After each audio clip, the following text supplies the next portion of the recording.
कुंभ राज की इस पावन धरती पर आज मुझे आने का मौका मिला और आप सबके बीच में मैं सौभाग्यशाली समझता हूं अपने आप को कि आपके बीच में आज मैं हूं। इसके पहले मैं कई बार प्रशासनिक काम से यहां आ चुका हूं और यहां कुंभ राज का सेक्टर अधिकारी भी मैं रहा मुख्य निर्वाचनों में। सबसे पहले मैं आपको एक खुशखबरी देना चाहता हूं। संतोष भारती जी के माध्यम से विधायक जी के प्रयासों से 2 लाख रुपए का रविदास मंदिर का प्रस्ताव मेरे पास लंबित है और मैं 1 हफ्ते में उसको स्वीकृत कर दूंगा। दूसरा, अभी हमारी बहन कह रही थी, तहसीलदार साहब भी कह रहे थे और भी कई लोगों ने बोला कि समाज में बहुत सी सामाजिक बुराइयां हैं। आज मैं उन सामाजिक बुराइयों को कहने के पहले, अपने उद्बोधन करने के पहले, मैं हमारे इस कार्यक्रम के मुख्य अतिथि उदय सिंह जी, कन्हैया राम जिलाध्यक्ष जी, बिंदु सिंह जी, शकुंतला जी, अशोक अहिरवार जी, दशरथ जी, वीरेंद्र अहिरवार जी, मोहनलाल अहिरवार जी और इस कार्यक्रम को अंजाम देने वाली हमारी इस कार्यकारिणी के जाबाज कार्यकर्ताओं को नमन करता हूं। साथ ही इस कार्यक्रम की अहिरवार समाज की ओर से अध्यक्षता कर रहे अहिरवार समाज के भंवरलाल जी और जाटव समाज की ओर से लक्ष्मी नारायण जाटव जी का भी मैं बहुत बहुत हृदय से धन्यवाद अदा करता हूं कि उन्होंने इतने अच्छे कार्यक्रम को अंजाम दिया। मैं कई जगह कार्यक्रमों में गया, लेकिन जो कुंभ राज में देखने को मुझे मिल रहा है, जो कुंभ राज की इस समाज ने जो इतना विशाल कार्यक्रम में सहयोग किया है, मैं कुंभ राज की उस जनता जनार्दन के श्री चरणों में अपना मस्तक रखता हूं। ये कार्यक्रम ऐसे ही आयोजित नहीं हो जाते। ये कार्यक्रम क्यों आयोजित होते हैं, मैं आपसे पूछना चाहता हूं और बताना भी चाहता हूं कि इन कार्यक्रमों से हमें शोषण के विरुद्ध लड़ने की शक्ति मिलती है। लोगों के हौसले प्रस्त हो जाते हैं कि अहिरवार और जाटव समाज कितना संगठित है। यदि हम उनके ऊपर उंगली उठाएंगे तो हमारा सारा शरीर नष्ट हो जाएगा। मैं आपको 1-2 उदाहरण देना चाहता हूं। बाबा साहब ने कहा शिक्षित बनो।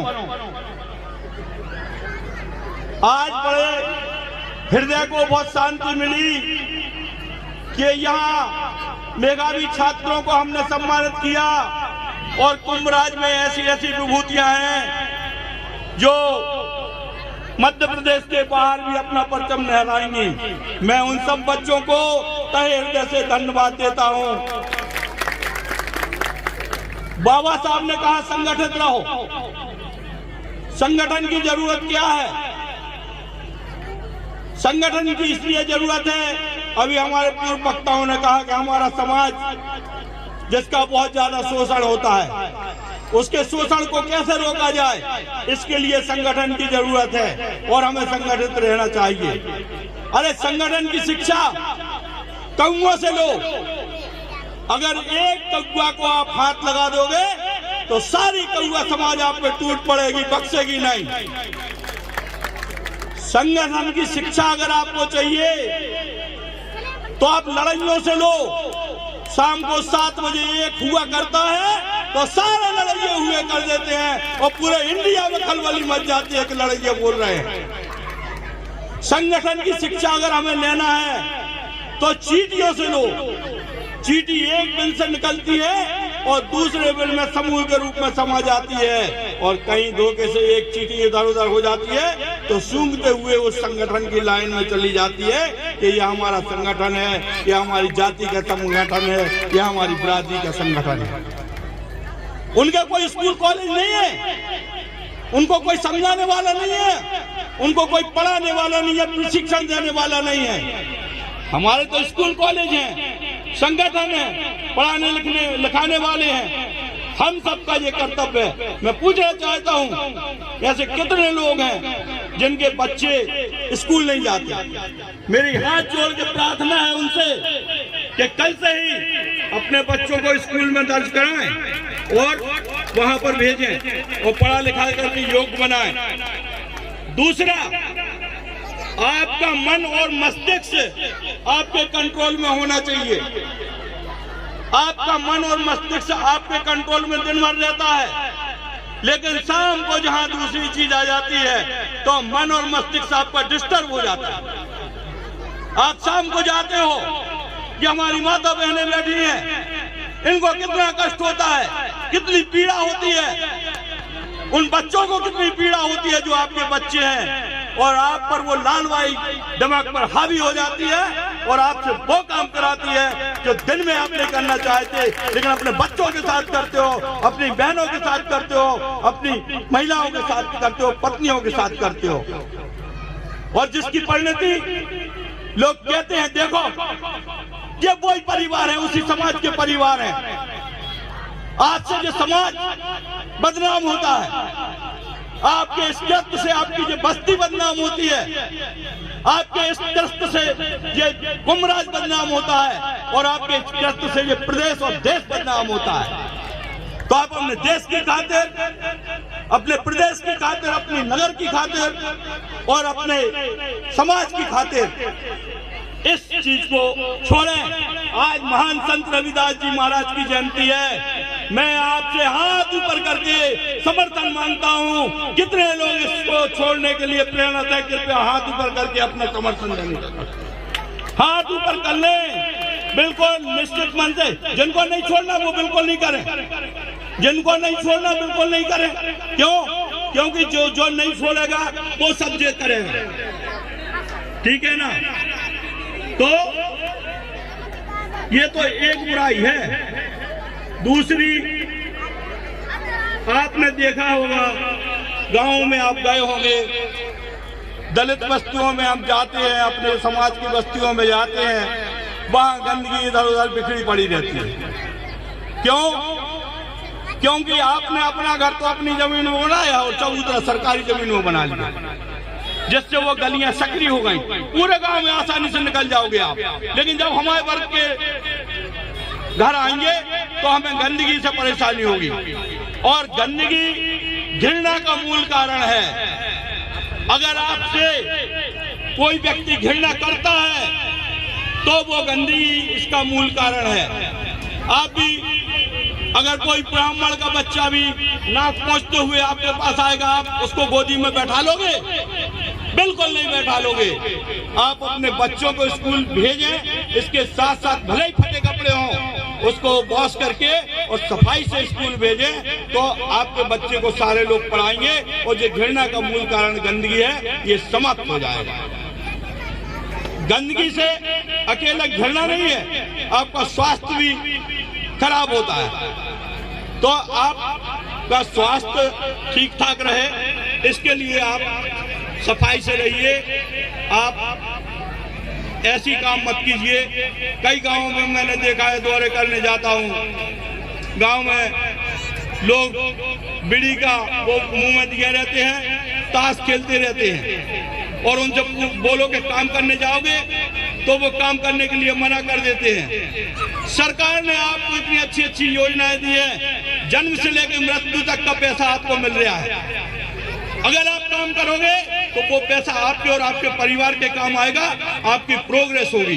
क्यों? मैं ये क्यों कह रहा हूँ? मैं इसलिए कह रहा हूँ कि अगर आज आप मजदूर हो तो क्या अपने बच्चे को भी मजदूर बनाना चाहते हो? यदि नहीं चाहते तो आप ईमानदारी से, जिसके लिए ईश्वर ने आपको यहाँ भेजा है, कि आप परिवार का पालन पोषण करें और बच्चों को पढ़ाएं लिखाएं और आगे बढ़ाएं। यदि आपने बच्चों को आगे बढ़ा दिया तो आपकी 7 पीढ़ी आगे हो जाएंगी, और यदि आपने बच्चों को आगे नहीं बढ़ाया तो आपकी 7 पीढ़ी नीचे चली जाएंगी। आज आपको मौका है, मनुष्य का जीवन बार बार नहीं मिलता है, और अगर मनुष्य का जीवन मिला है तो मनुष्यता के काम करें और हम इस समाज से कुरीतियों का कलंक धो दें। दूसरी, संत रविदास जी महाराज की आज 644वीं जयंती है।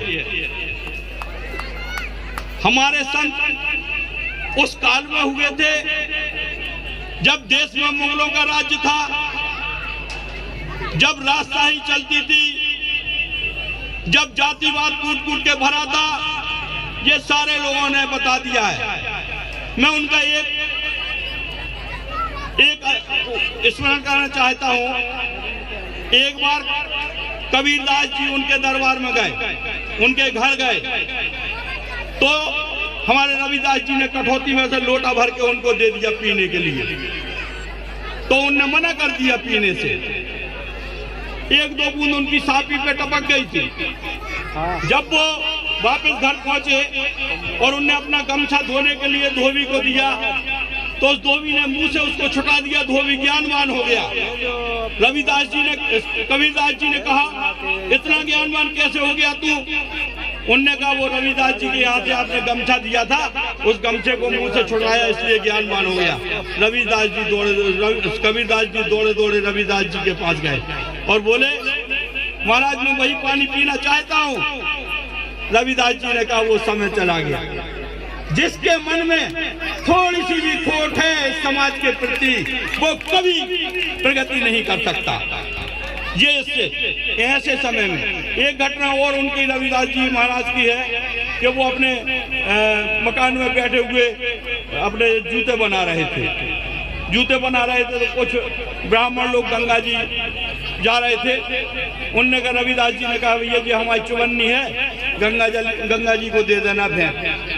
जब वो वहाँ गंगा जी में स्नान ध्यान करने के बाद वो पंडितों ने रविदास जी की चुबन्नी थी, तो गंगा जी ने हाथ बढ़ा के चुबन्नी ले ली। पंडित देखते रह गए कि ये चमत्कार कैसा, और दूसरा हाथ निकला, उसमें एक कंगन था। उन्होंने कहा, भैया ये हमारे रविदास जी महाराज को भेंट दे देना। गंगा जी ने एक कंगन दे दिया। ब्राह्मणों के दिल में खोट आ गया, बुद्धि पर उनके लालच छा गया, और उनने क्या किया, वो कंगन ले जाके राजा को दे दिया। जब वो कंगन राजा के पास पहुंचा तो रानी ने कहा, इसका दूसरा कंगन चाहिए हमें, इसका दूसरा कंगन चाहिए। और जब दूसरे कंगन के लिए वो पंडित नहीं दे पाए तो उनने पूरी घटना बताई, तो राजा ने विश्वास नहीं माना और रविदास जी के पास आ गया। फौज फटाके सहित रविदास जी के पास पंडित और वो सब आए और रविदास जी से कहा कि ये तुम चोरी करके ले आए हो, इनको दिया है, इसकी दूसरी जोड़ी कहाँ है? रविदास ने कहा, चिंता मत करो, मन चंगा तो कटौती में गंगा, और कंगन ऊपर लहरा गया।